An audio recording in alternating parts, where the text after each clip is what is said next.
залааг. Орчлондоо юу хүсэж байгаагаа хэл. Тэгвэл орчлон бодолд чинь хариу өгнө.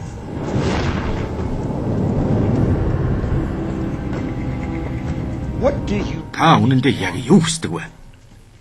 Тухтайхан суугаад цаасан дээр бүгд энэ бич. Одоо загдвч. Та загтлаа би маш их талархаж өгнө гэж эхэлж болно. Тэгээд амьдрал ямар байгаагаасаа гэж хүсдэг бич. Бүхэл салбарт. Цугатай ажил шүү. Орчлон ертөнцийн захиалгын сэтгүүл болж та тэндээс дуртай сонголтоо хийж болно. Би энэ зүйлийг турш үзмээр байна. Энэ бүтээгдэхүүнийг аммаар байна. Ийм хүнтэй танилцсамаар байна гэд та орчлондоо захиалга өгөх хөдөл болно. Амархан байгаа үстэй. Хоёрдугаар шат бол итгэл. Бүх юм таних болчихсон гэж итэг. Би энийг бат итгэл гэж нэрлэх дуртай. Үл үзэгдэх юмд итгэх. Таны тааллаар болог. Танд аз жаргал бэлгэлэхийн тулд орчлон ертөнц өөрчлөгдөж эхэлдэг. Олон хүн үнэхээр хүсдэг зүйлээ өөрсдөө ч хүлээн зөвшөөрч чаддаггүй. Биелнэ гэдэгт итгэж чаддаггүй болохоор л ингэдэг. Та баг зэрэг судалж үзвэл ямар нэг юм бүтээсэн хүн тэрхүү зүйлийг яаж хийхийг мэддэггүй. Тэр зөвхөн юу хийхийг л мэддэг.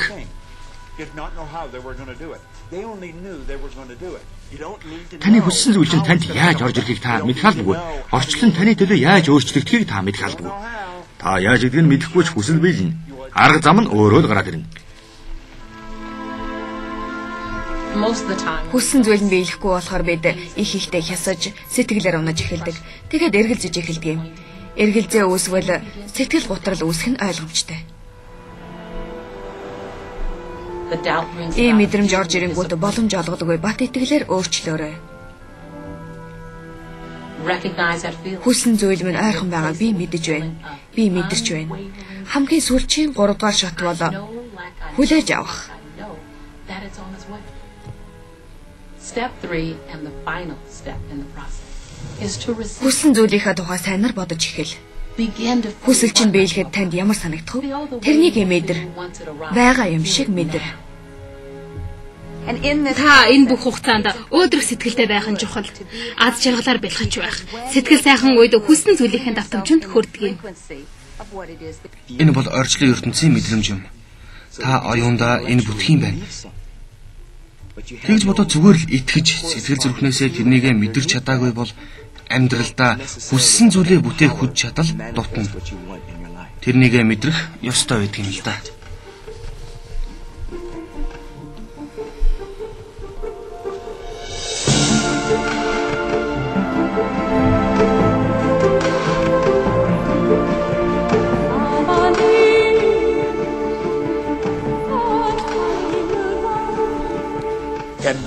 Хүссэн зүйлээ бодит зүйл болгосон цаг та илүү том мөрөөдлүүдэд биелүүлэх чадвартай болж байгаа юм.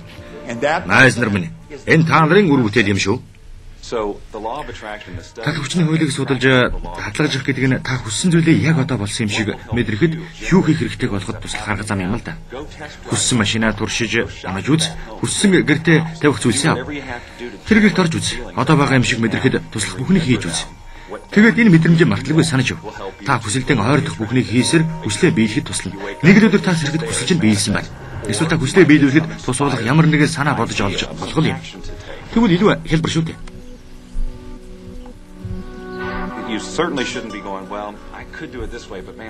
Тийм ээ, гэхдээ би ингэж чадна л да. Над таалагдахгүй байна. Тэгвэл буруу замаар явж байна гэсэн үг л дээ. Энийг зогсоо. Заримдаа та чармайлт гарах хэрэгтэй болно.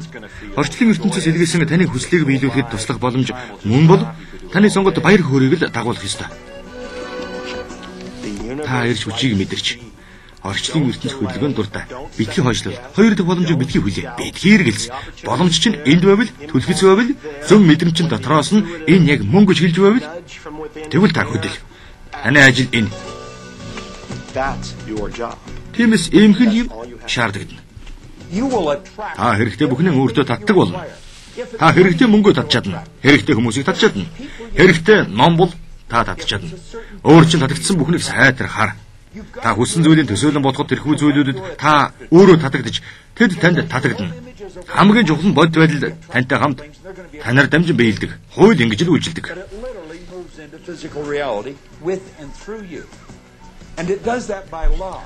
Энийг сайн болж үзээрэй. Та юу ч үгүй гэж болно. Юу ч үгүй, ямар жаргал замгүй ч гэсэн таны зам чинь гарч ирнэ. Ингэж бодоод үзтээ. Шүн дунд машин явж байна. Урд талын гэрэл ойрын 3-5 метрийг л гэрэлтүүлж байгаа. Ийм байдлаар та Калифорниас Нью-Йорк хүрнэ. Урдха муухан харж харанхуй дундаа машины барин явна. Амьдрал ингэж бидэнд баг багаар нээгддэг. Ингэж явсны дараа дараагийн 3 метрийг нэ. Дараагийн 3 метрийг ч бас нэ гэж та итгэж чадвал таны амьдрал нэгдсээр л байх болно. Энд таны үнхээр хүсэж байгаа зүйл чинь хүргэнэ. Шин сэтгэлээсээ хүссэн зүйл рүү чинь. Итгэлдээ хүрэх анхны алхмаа хий. Та шатыг бүхлээр нь харах шаардлагагүй. Анхны алхмаа хийж. Мартин Лютер Кинг. Хүмүүсийн асуултуудаа нэг асуулт бол хэр удах вэ? Хүссэн машинаа авахд хугацаанд ороход мөнгөтэй болоход гээд юу ч байсан хэр удах вэ гэж асуудаг. 30 минут, 3 өдөр, 30 өдөр болно. Тэгж бичснээр заавар над байхгүй л дээ. Орчлонтой харьцаж байгаа танаас бүх юм л шалтгаалах байх гэж бодож байна. Танаас л бүх зүйл шалтгаална. Орчлын ертөнцийн хэмжээг тоохгүй. Шинжлэх ухааны төвчнөр яривал орчлонд бэрхшээл гардаггүй. Бидний хувьд агуу том эсвэл жижигхэн санагдсан чамаагүй. Орчлон бүх юмаа чармайлт гаргалгүй хийдэг. Өвс ногоос хадгүй ургадаг. Ямар чармайлт гаргадаг вэ? Агуу бүтцтэй. Энэ бүхэн толгойд болж байгаа зүйл юм л да. Бид энэ шийдвэр юм удах юм байна. Эсвэл энэ амарх юм нэг цаг л болно гэж өөрсдөө тодорхойлдог. Энэ бол бидний тогтоож байгаа дүрмүүд. Орчлын ертөнцийн хувьд ямар ч дүрм байдгүй. Таг одоо ийм юмтай болно гэсэн мэдрэмжээ илгээхэд хариу өгнө. Зарим хүн жижигхэн зүйлийг амархан хийдэг гэж боддог. Тэгвэл жижиг зүйлээс эхлэе. Хай кофе ч юм уу? Хай кофетэй болохыг хүсээд үзтээ. Тэгэж болно шүү дээ. Удаан хугацааны турш яриаггүй найзынхаа дүрийг бодоод үз. Тэгэхэд л гэнэт хэн нэгэн тэр найз чинь тухай тантай ярьж эхэлнэ. Эсвэл тэр найз чинь тань руу ярьж, эсвэл та тэрнээс захидал авч магадгүй. Хүмүүс надаас машинаа тавьчих зогсоол яаж олж чаддгийг байнга асуудаг. Нууцыг ойлгосон цагаас эхлээд би энийг арга хэрэгэлдэг болсон юм. Би машинаа хүссэн газартаа тавьж байна гэж төсөөлж эхэлсэн. Ингээд 95% нь би машинаа хүссэн газартаа тавьж, харин үлдсэн 5% нь би зогсоож чөлөөлөгдөхөд ганц 2 минут хүлээгдэл болоод явчихдаг. Энэ бол миний өргөлж хэрэгэлдэг арга байгаа юм да.